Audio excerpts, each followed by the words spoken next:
सो leadership hiring एक company के लिए कितनी चैलेंजिंग होती है? I think leadership hiring company के लिए एक्चुअली हर पोस्ट को फिल करना चैलेंजिंग होता है, या वो एंट्री हो या फिर वो लीडरशिप हायरिंग हो। बट लीडरशिप हायरिंग में दे गो बाय नंबर्स। जब भी मैं कोई सीनियर लेवल का रेज्यूमे बनाती हूँ और I give career guidance to them, तो मैं हमेशा उन्हें सजेस्ट करती हूँ कि आप वो ना लिखें रेज्यूमे में जो आप डेली करते हैं।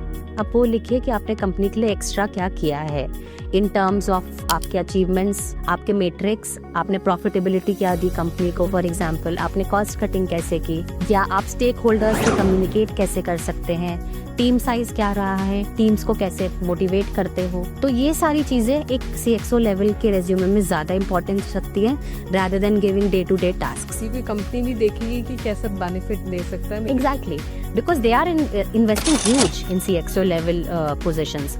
तो वो भी ये नहीं चाहते हैं कि हम बिकॉज जो आपको हायर कर रहा है वो जानता है कि CXO लेवल की ड्यूटीज क्या है। वो पढ़ने में इंटरेस्टेड नहीं है, वो ये पढ़ने में इंटरेस्टेड है कि आपकी वैल्यू प्रोपोजिशन क्या है, what value will you bring to the table. And वो वैल्यू दिखाने के लिए आपको थोड़े नंबर्स डालने चाहिए रेज्यूमे में, अवार्ड्स डालने चाहिए, आपको अपना ग्रोथ दिखाना चाहिए। आपने एग्जीक्यूटिव से स्टार्ट किया है, आप अब VP लेवल पे पहुंच गए हो, वो कैसे पहुंचे आप थोड़ी उस ग्रोथ को दिखाएं रेज्यूमे में। एग्जैक्टली। कई बार ऐसा भी होता है कि जो सीनियर लेवल पे लोगों को हायर किया जाता है तो उनसे ये भी कहा जाता है कि उनकी इमोशनल अटैचमेंट कंपनी के साथ थोड़ा कम होती है। राइट, पर ऐसा आई डोंट थिंक ये कहने की बात, बिकॉज आई थिंक उन्होंने भी अपना टाइम इन्वेस्ट किया है, ठीक है, company is paying them in terms of finance.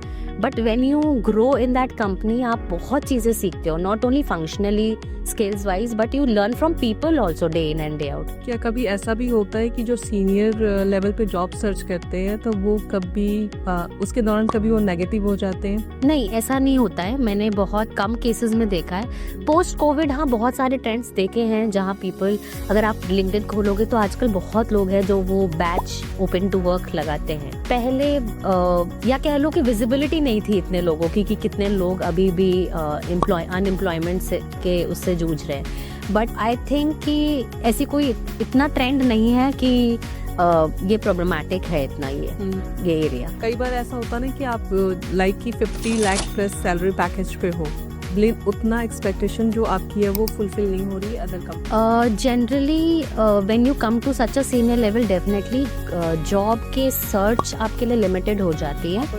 Opportunities कम हो जाती है। फिर मैं बोलूँगी कि टेक्नोलॉजी के आने के बाद काफ़ी सारी जॉब्स ऐसी भी आई है where you get that opportunity.